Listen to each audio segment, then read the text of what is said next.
मुझे अपनी हाइट से 60 सेंटीमीटर ऊपर जंप करनी है। गिनीज बुक रिकॉर्ड अपने नाम हो जाए तो उसके लिए मैं पूरी मेहनत करूंगा। आपकी बात हमारे देश के प्रधानमंत्री नरेंद्र मोदी जी से हुई होगी। तो वॉलीबॉल में बहुत अच्छी खेलता हूँ। डिसेबल पर्सन की लाइफ में कभी ऐसा नहीं है कि सारी चीज़ें ईजी हो जाती हैं। वो तो जब से अपना जीवन लेता है तभी से उसको बेचारा बोल दिया जाता है। मेरा फैमिली का सपोर्ट स्टार्टिंग से ही हमेशा मेरे साथ रहा है। इस टाइम मैं कोशिश करूँगा वर्ल्ड चैंपियनशिप से पहले कि मैं अपने आप को फिट रखूँ और भारत देश के लिए अपना एक पहला गोल्ड वर्ल्ड चैंपियनशिप में लेके आऊँ। नमस्कार दोस्तों, इंडिया डेली पे आपका स्वागत है। मैं हूं आकाश मिश्रा और हमारे साथ आज स्टूडियो में जुड़े हैं गोल्डन बॉय प्रवीण कुमार नाम है इनका। उनको खेल रत्न का अवार्ड मिला राष्ट्रपति भवन में और राष्ट्रपति ने इनको सम्मानित किया। साथ में इनके कोच सत्यपाल जी भी हमारे साथ। आप दोनों लोग का बहुत बहुत वेलकम है हमारे स्टूडियो में। प्रवीण भाई, कैसे देखते हैं आपको सम्मानित किया गया और आपको खेल रत्न का सबसे बड़ा सम्मान मिला, क्या कुछ फील हो रहा है आपको इस समय? जब मुझे अवार्ड मिल रहा था जी तो मैं अपने आप को प्राउड फील कर रहा था और बहुत खुश था कि मेरी फैमिली देख रही थी जी और मेरे कोच साहब और मेरे भाई मेरे साथ में गए थे।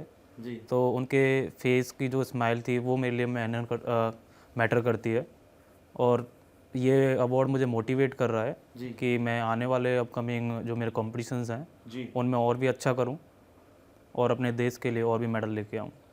सत्यपाल जी, कितना कुछ मेहनत किया आपने। बोलते हैं कि कोच जो होता है बहुत कुछ होता है एक खिलाड़ी के लिए, और कितना कुछ टाइम लगा, कितना कुछ मेहनत किया प्रवीण भाई को इस तक मतलब लाने के लिए।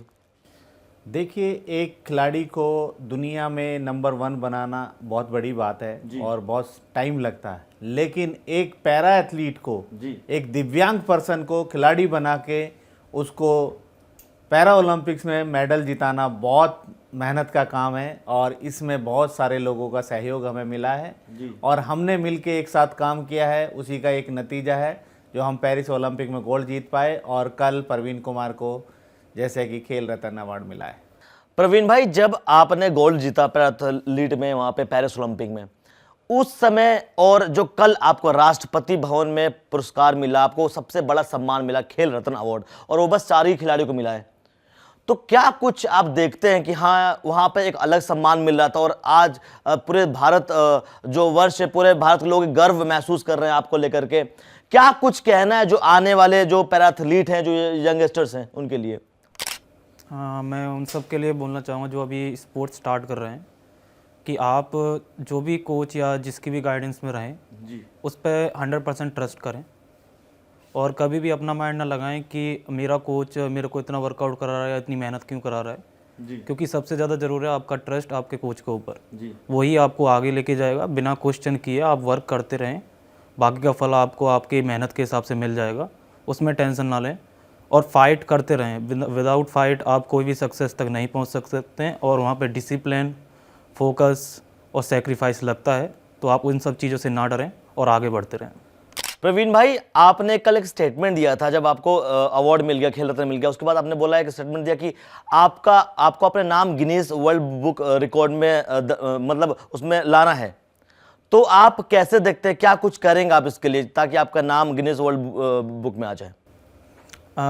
मुझे अपनी हाइट से 60 सेंटीमीटर ऊपर जंप करनी है जिसके लिए बहुत मेहनत, बहुत सेक्रीफाइस और फोकस लगेगा और मैं और मेरे कोच साहब डॉक्टर सतपाल सिंह जी हम दोनों साथ में डिसाइड कर रहे हैं ये सारी चीज़ें और इस पर वर्क हम स्टार्ट करेंगे। अभी फरवरी से मैं पूरा वर्कआउट स्टार्ट कर दूंगा अपना। अभी मेरा बस ट्रेनिंग में थोड़ा चल रहा है और ये सारी मेरा बस ये सपना है कि ये सारी चीज़ें हो जाएं तो एक गिनीज बुक रिकॉर्ड अपने नाम हो जाए, तो उसके लिए मैं पूरी मेहनत करूँगा और आप सबकी दुआ रही तो शायद ये जल्दी से हो जाएगा। सत्यपाल जी, जब पेरिस ओलंपिक हुआ था उससे 4 महीने पहले प्रवीण भाई इंजर्ड हो गए थे, तो कितना कुछ आपने मेहनत किया उसके लिए और उस तक पहुंच पाया, पेरिस ओलंपिक में उन्होंने गोल्ड जीता, उसके पीछे का पूरा रास्ता बताइए आप, क्या कुछ आपने ट्रेनिंग दिया और प्रवीण भाई गोल्ड मेडल जीत गए? जब पेरिस ओलंपिक के 4 महीने पहले हम एक दिन ट्रेनिंग कर रहे थे, ट्रेनिंग के दौरान ही हम जैसे कुछ शॉर्ट पुट थ्रो से थ्रो कराते हैं और सामने से दूसरे एथलीट ने थ्रो किया और प्रवीण ने उसको पैर लगा के रोकने का कोशिश किया और वो शॉर्ट पुट, वो गोला वो प्रवीण के पैर से हिट कर गया और प्रवीण के जो स्ट्रॉन्ग लेग है, जो टेक ऑफ लेग है, उसमें हिट करने के बाद उसमें इंजरी हो गया। और ये हमारे हाई जंपर के साथ है कि हमारा जो टेक ऑफ लेग है वो बहुत ही स्ट्रांग होना चाहिए और बहुत फिट होना चाहिए। और ऐसा हुआ जब इंजर्ड हुए तो वही लेग इंजर्ड हो गया जिससे टेक ऑफ लेना था। और हम बिना टेक ऑफ लिए कुछ भी नहीं कर सकते थे। हमने धीरे धीरे ट्रेनिंग शुरू किया तो वो डेली पेन आने लगा, पेन बढ़ता रहा क्योंकि बिना हम ट्रेनिंग छोड़ नहीं सकते थे, कंपटीशन पास था। तो जब ज़्यादा प्रॉब्लम होने लगी तो हमने फिजियो का हमने सहयोग लिया और कुछ अपनी ट्रेनिंग में मॉडिफाई की, और हम बहुत स्ट्रेस में चल रहे थे जिसके कारण हमारा वर्ल्ड चैम्पियनशिप भी ख़राब हो गया। वर्ल्ड चैम्पियनशिप में अच्छा परफॉर्म नहीं कर पाए। फिर फाइनल सिलेक्शन ट्रायल हुआ। परवीन भी बहुत स्ट्रेस में था, मैं भी बहुत ज़्यादा स्ट्रेस में था कि हमने इतनी सपने देखे हैं और हमने इतनी मेहनत की है और हमारी मेहनत ख़राब जा रही थी। लेकिन हम साइलेंटली काम करते रहे, और जैसे कि हमारे लेग में प्रॉब्लम थी तो हम अपर बॉडी की एक्सरसाइज करते रहे। अपर बॉडी की एक्सरसाइज करते करते अपने आप को फिट रखते रहे, और दिन रात सुबह शाम यही सोचते रहे कि अपने आप को फिट कैसे करना है। स्ट्रेस को दूर करते हुए हम सुबह शाम 3 घंटे ग्राउंड में लगाते थे। और जैसे ही हम अगस्त का महीना आया और जैसे ही हम यहाँ से हमारा जाना था हमें अगस्त महीने में, तो हम जिस दिन यहाँ से फ़्लाइट थी हमारी, उसी दिन परवीन कहने लगा कि हाँ सर आज कुछ ठीक लग रहा है, आज मेरे पेन नहीं हो रहा है। तो कहने का मतलब ये, जब जाने से पहले ही हमने पता चला कि हाँ अब हमारे ठीक हो चुके हैं। लेकिन वहाँ जाने के बाद भी हमारे 3-4 सेशन हाई जंप के लगाने थे। तो वहाँ जब हमने 3-4 सेशन हाई जंप के लगाए तो हमारा कॉन्फिडेंस उस 10-12 दिन में फुल हो गया कि अब हाँ अब हम गोल्ड मेडल को हिट कर सकते हैं। और कंपटीशन से 3 दिन पहले हम हाई जंप करने के लिए, अपने ट्रेनिंग करने के लिए जैसे पेरिस में गए थे, तो जो परवीन कुमार का जो मेन कंपटीटर था, पोलैंड का एथलीट, वो भी उसी दिन वहाँ पे ट्रेनिंग कर रहा था। तो हमारा इरादा था उस दिन, हमारा ट्रेनिंग शेड्यूल था कि हम इजी जंप करेंगे। लेकिन हमने स्ट्रेटेजी अपनाया और मैंने कहा कि परवीन को आज अलाउड जंप करना है, क्योंकि हमने मेंटली प्रेशर बनाना था उस पर। तो जैसे ही हमने जंप स्टार्ट किया तो परवीन ने उस दिन अपना पर्सनल बेस्ट, अभी तक का जितना पर्सनल बेस्ट था, 2:10 सिंगल अटैम्प्ट में क्लियर किया। और जो परवीन का कंपटीटर था, पोलैंड का एथलीट, वो परवीन को देख रहा था। तो तभी से मुझे लगा कि हाँ उस पर मेंटली प्रेशर बन गया। जैसे ही हमारा कंपटीशन स्टार्ट हुआ तो मैंने ऑब्जर्व कर लिया था कि उसकी बॉडी लैंग्वेज जो थी वो ये बोल रही थी कि उसको अब वो प्रेशर में है। तो मैं परवीन को इशारा किया कि आज तेरा दिन है। और जाने से पहले मैंने उसको कंपटीशन में जाने से पहले बोला कि 2:10 तक हाँ बार को टच नहीं होना हाई जंप की बात, 2:10 के बाद जो होगा देखेंगे। तो ऐसे हमने ये जर्नी को पूरा किया। प्रवीण भाई, जब आप पेरिस ओलंपिक में गए थे तो माइंड में ये था आपको कि आपको गोल्ड ही जीतना है? बहुत से लोगों के माइंड में होता है कि चलो सिल्वर आ जाए, ब्रॉन्ज आ जाए, लेकिन आपके माइंड में था कि आपको गोल्ड ही जीतना है? मेरे माइंड में था कि मेरे को ये गोल्ड ही लेके आना अपने भारत देश के लिए, क्योंकि टोक्यो पैरा ओलंपिक्स में मेरा सिल्वर था। तो वो एक फीलिंग थी जब नेशनल एंथम बज रहा था, वो ब्रिटेन का बजा था उस टाइम पे, तो माइंड में वो सारी चीज़ें आई कि मैंने और मेरे को सब सोचा कि हम थोड़ी सी और मेहनत करके अगर थोड़ा सा और जंप लगा देते तो आज पूरे स्टेडियम में अपने भारत देश का राष्ट्रीय गान बज रहा होता। तो वो फीलिंग के लिए मैं कुछ भी करने को तैयार था अभी पेरिस पैरा ओलंपिक में, चाहे इंजरी हो चाहे कुछ भी हो, बस उसी चीज़ के लिए फ़ाइट करनी थी कि हमें अपना नेशनल एंथम पूरे स्टेडियम में सुनना था, और वही मेरा सपना था और वो मैंने साकार किया। प्रवीण भाई, जब आप गोल्ड जीते तो आपकी बात हमारे देश के प्रधानमंत्री नरेंद्र मोदी जी से हुई होगी। क्या कुछ उन्होंने बताया आपको, क्या कुछ बात किया आपने, और आपके फ्यूचर के लिए क्या कुछ उन्होंने बात किया आपसे? उन्होंने मुझे बधाई दी, कॉन्ग्रेचुलेशन बोला मुझे और मेरे कोच साहब दोनों को। और फिर बाद में मैंने सर को एक प्रॉमिस किया था 2023 एशियन गेम्स में कि सर मैं पक्का पेरिस पैरा ओलंपिक में गोल्ड लेके आऊँगा इस बार। तो सर ने मेरे से पूछा था उस टाइम पे कि पिछली बार सिल्वर था तो अब की बार गोल्ड लेके आओगे? मैंने बोला सर पक्का लेके आऊँगा। बोलो प्रॉमिस? मैंने कहा हाँ सर प्रॉमिस सर, मैं पक्का लेके आऊँगा। तो वही चीज़ मैंने उनको बताई तो बहुत खुश हुए और मुझे बधाई दी। प्रवीण भाई, आप तो फुटबॉल के वॉलीबॉल के खिलाड़ी थे, अचानक से मतलब हाई जंप में कैसे आना हुआ?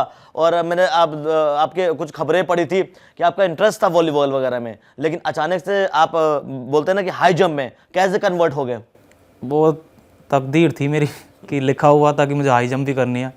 मैं स्पाइकर था वॉलीबॉल में जी, और वॉलीबॉल खेलता था, उसमें डिफेंस भी करता था। तो वॉलीबॉल में बहुत अच्छी खेलता हूँ जी। और जब मैंने देखा मेरा स्पोर्ट डे हो रहा है स्कूल में, तो मेरा मन हुआ एथलेटिक्स का था, तो मुझे कम्पीट करना था किसी ना किसी इवेंट में, क्योंकि मेरा माइंड था कि मुझे स्पोर्ट्स खेलना है।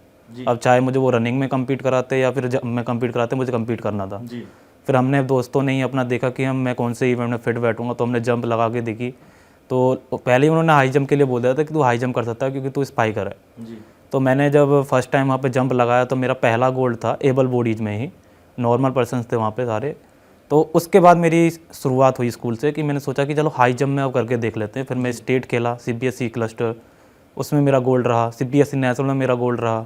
फर्स्ट खेलो इंडिया हुआ था 2016 यहाँ पे जवाहरलाल नेहरू स्टेडियम में, उसमें मैंने कम्पीट किया था, 1.86 किया था नॉर्मल बॉडीज़ के साथ ही। तो वहाँ से मेरा मन चेंज हो गया। मैंने सोचा कि अब यार इसमें ही अपना प्रोफेशनल हो जाते हैं, इसी में अपना करियर बनाएंगे।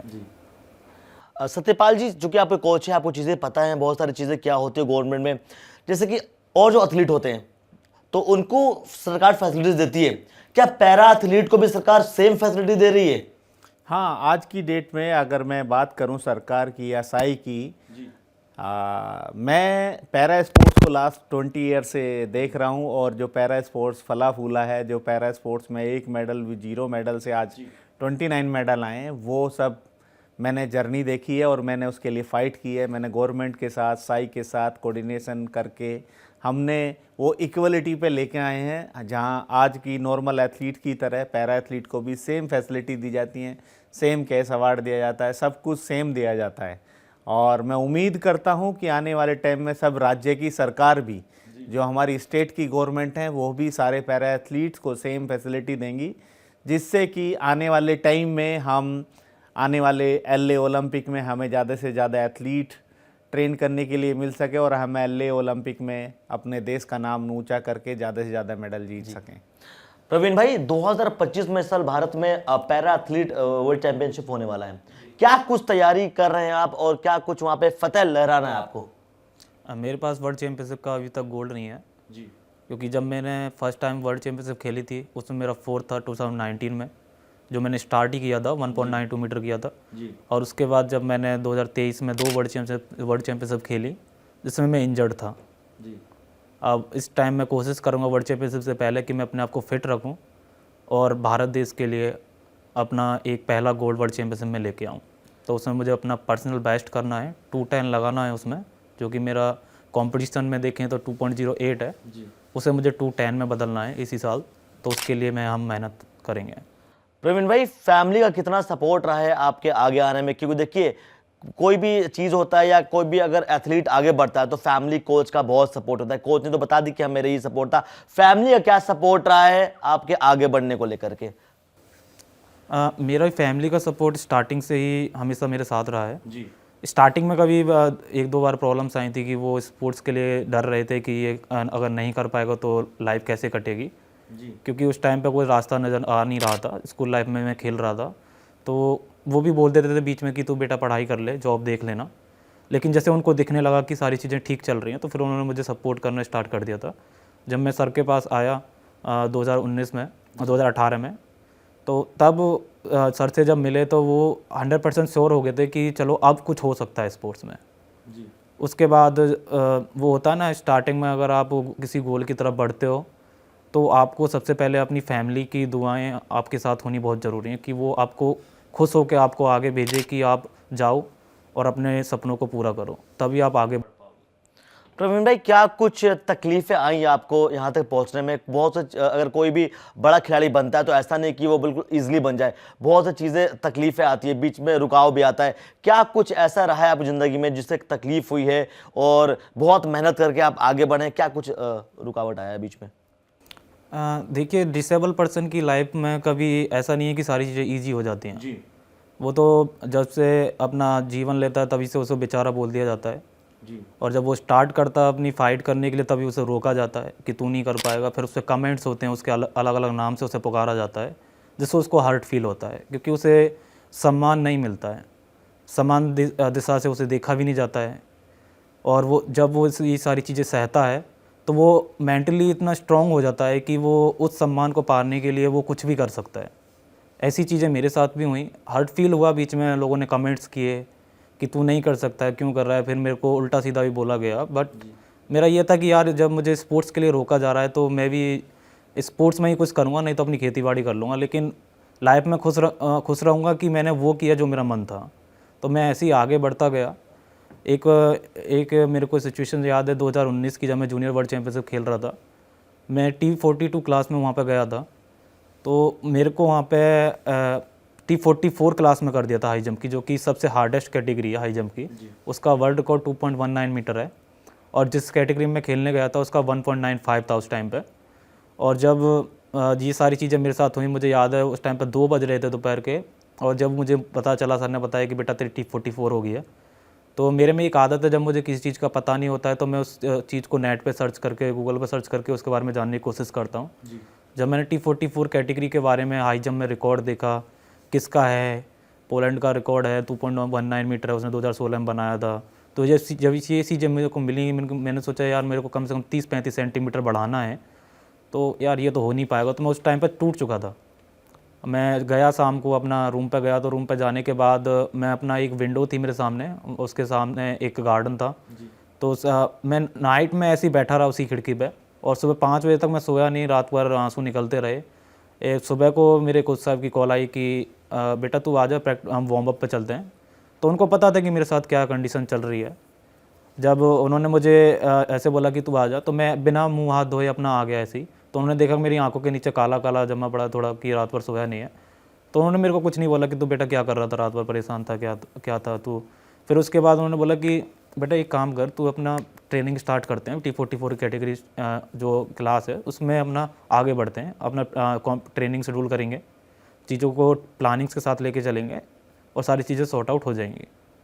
पर उनको पता था कि मैं थोड़ा नेगेटिव थॉट ज़्यादा सोच रहा हूँ। तो उन्होंने मुझे बोला, एक बात बोली मुझे अभी भी याद है कि बेटा जो चीज़ आसानी से मिलती है लोगों को उसकी अहमियत नहीं होती है। जो चीज़ आप खून पसीने से हार्डवर्क करके कमाते हैं ना, उसकी अहमियत आपके माइंड में जीवन भर बनी रहती है। तो जो आप कोशिश कर तू कि मेहनत करके ही पाना है, कोई बात नहीं अभी तेरे पास कुछ नहीं है हाथ में, लेकिन पाने के लिए पूरी दुनिया खड़ी है अभी। क्योंकि आप कोच हैं सत्यपाल जी, और आपने काफ़ी लोगों को बनाया है, क्या कुछ आप उन खिलाड़ियों को मैसेज देना चाहते हैं जो कि पैरा एथलीट हैं और अभी ट्राई कर रहे हैं आगे आने के लिए ओलंपिक में, क्या कुछ मैसेज देना चाहते हैं आप? मेरा मैसेज है सभी पैरा एथलीट, सभी दिव्यांग पर्सन के लिए, जैसा कि मैं हमेशा बोलता हूँ, इस हमारी 150 करोड़ और देश में 150 करोड़ लोगों में 3% डिसेबल हैं, और उन डिसेबल में भी 3% में भी 60% यूथ है। आप सब बाहर आइए, पैरा स्पोर्ट्स बहुत अच्छा फील्ड है आप लोगों के लिए, आपको दुनिया दिखाएगा, ये आपकी लाइफ को सेटल करेगा, और सबसे बड़ी चीज़ आपको एक अच्छी हेल्थ देगा। आप सभी दिव्यांग पर्सन एक किसी ना किसी स्पोर्ट्स से जुड़िए, और अपने आसपास जहाँ भी आप रहते हैं वहाँ आसपास कोई भी स्टेडियम है, वहाँ ट्रेनिंग करने के लिए जाइए, वहाँ पर कोई कोच मिलेगा, वो आपको गाइड करेगा। अगर नहीं मिलता है तो आप para Olympic committee of India की वेबसाइट पर जाके आप सर्च कर सकते हैं, किसी से पैरा ओलंपिक कमेटी की साइट पर जाके किसी से बात कर सकते हैं, और आप कोई भी पैरा स्पोर्ट्स खेलिए, ये आपके लाइफ को अच्छा बनाएगा। अच्छा प्रवीण भाई, कल आप गए थे राष्ट्रपति भवन में, बहुत सारे खिलाड़ी मिले थे, बातचीत हुई होगी आपको, कार्तिक आर्यन भी आए हुए थे आपको। बॉलीवुड पसंद है आपको, एक्ट्रेस पसंद है आपको, मूवी देखते हैं? हाँ, मूवी मैं ज़्यादातर अपनी स्पोर्ट्स के ऊपर देखता हूँ जी। तो कल तो कार्तिक आर्यन आए हुए, बात तो हुई होगी, जैसे हमने देखा था नवदीप भाई को, वो दौड़ते हुए जाके गले मिल लिए उनसे। नहीं, मेरी बात नहीं हो पाई उनसे, मैं नहीं मिल पाया था। मैं थोड़ा वही चीज़ों को सोच रहा था कि कैसे आगे प्लानिंग्स करनी है बस। फिर वो राष्ट्रपति जी से जाना था, वो बता रहे थे कि ऐसे खड़े होना है, वहाँ पे नमस्कार करना, वही माइंड में चीज़ें चल रही थी, तो मैं मिल नहीं पाया। बट मैंने उनकी मूवी देखी है चंदू चैंपियन, और वो मुझे बहुत अच्छी लगी। मैं वो पेरिस पैरालंपिक से पहले मैं 1-2 बार देखा था उसको, और काफ़ी इंस्पिरेशन है, आप देखिए 1-2 बार जाके, तो आपको अच्छा लगेगा, आप स्पोर्ट्स की तरफ आगे बढ़ने की कोशिश करेंगे। और उसमें जर्नी दिखाई गई है पेटकर सर की, जिसमें वो कैसे गोली लगने के बाद भी अपने आप को दोबारा स्पोर्ट्स की तरफ लेके जाते हैं और अपना सपना पूरा। कल मैं आपके एक वीडियो देख रहा था, जब राष्ट्रपति जी आपको बुलाती हैं तो आप खड़े होते हैं, बिल्कुल आप जाते हैं, उस समय माइंड में क्या चल रहा था आपके? बिल्कुल गूब्स बम्स बिल्कुल होंगे, खड़े हो गए होंगे बिल्कुल, जो होता है, क्या कुछ माइंड में चल रहा था उस टाइम? कैसे जाना है बिल्कुल, और राष्ट्रपति हैं, तीनों सेना खड़े हैं वहाँ पे, और वहाँ पे सबके सामने सम्मानित हो रहे हैं आप, कितना कुछ गर्व महसूस हो रहा था, और क्या कुछ माइंड में उस टाइम चल रहा था? हाँ, जैसे मैंने पहले नमस्कार किया तो फिर मैं देख रहा था तो मेरे बारे में बोला जा रहा था कि वर्ल्ड चैंपियनशिप या एशियन गेम्स में गोल्ड ऐसे ही बोला जा रहा था। तो मेरे को तालियों की आवाज़ सुनाई दे रही थी और मैं मैम की तरफ सीधा देख रहा था। तो बस मुझे देखना था, मुझे पास जाना है, उनके हाथ से अवार्ड लेना है और वो फीलिंग मेरे को फील करनी है कि वो कैसी फीलिंग होती है जब हम अपने राष्ट्रपति जी के पास जाके अपना अवार्ड लेते हैं और वो हमें कॉन्ग्रेचुलेट करते हैं और आगे के लिए अपने को गुड लक बोलते हैं। तो वो फीलिंग मुझे देखनी थी, उसके लिए मैं एक्साइटेड था। जब मैंने ये चीज़ देखी वहाँ पे तो मुझे बहुत अच्छा लगा। मैंने सोचा यार इस चीज़ के लिए मेहनत करनी पड़े तो यार पीछे नहीं हटना चाहिए। आगे आप क्या मैसेज देना चाहते हैं पैरा एथलीट्स खिलाड़ियों के लिए कि आगे वो क्या कर सकेंगे, और जो सरकार बहुत सारी फैसिलिटीज़ निकाल रही है आप के लिए, आप क्या मैसेज देना चाहेंगे उन खिलाड़ियों के लिए? मैं सभी अभी जो न्यू एज एथलीट्स हैं, डिसेबल एथलीट जो अभी स्टार्ट कर रहे हैं अपनी जर्नी, तो मैं उनको बोलना चाहूँगा कि आप पहले की तरह मत सोचिए कि पहले हमारा करियर नहीं था, हम स्पोर्ट्स में जाने से डरते थे कि यार हमें अपना पढ़ाई में ही जाना है। तो आप मैं ये नहीं बोलता हूँ कि आप स्पोर्ट्स में ही आइए, जो आपका मन हो आप उस काम को करिए और उसमें भी वो चीज़ देख लीजिए कि आपका करियर बन पाएगा या नहीं बन पाएगा। क्योंकि अभी सारी चीज़ें आपको नेट पे जाके आपको सारी चीज़ें मिल जाएंगी, देख सकते हैं, और आप किसी ना किसी को अपना इंस्पिरेशन मानिए और उनकी चीज़ों पर चलिए और देखिए उन्होंने क्या क्या सेक्रीफाइस किया है, कैसे उन्होंने फ़ाइट करके अपने गोल को पाया है, अचीव किया है, और उस रास्ते पर रहिए। मैं सोचता हूँ कि मेरा जो एक्सपीरियंस बोलता है कि आप अपना एक रास्ता बनाएंगे और उस पर डटे रहेंगे तो वो आपको एक ना एक दिन मिल ही जाएगा। प्रवीण भाई, आपकी सोच अच्छी है, आपकी कोच की सोच अच्छी है, और हम भी यही चाहते हैं कि आप हमेशा आगे बढ़ते रहें और बिल्कुल नए नए अवार्ड्स पाते रहें। और इंडिया दिल्ली की तरफ से आपको ढेर सारी शुभकामनाएं और आप हमेशा ही आगे बढ़ें। आप दोनों का बहुत बहुत शुक्रिया।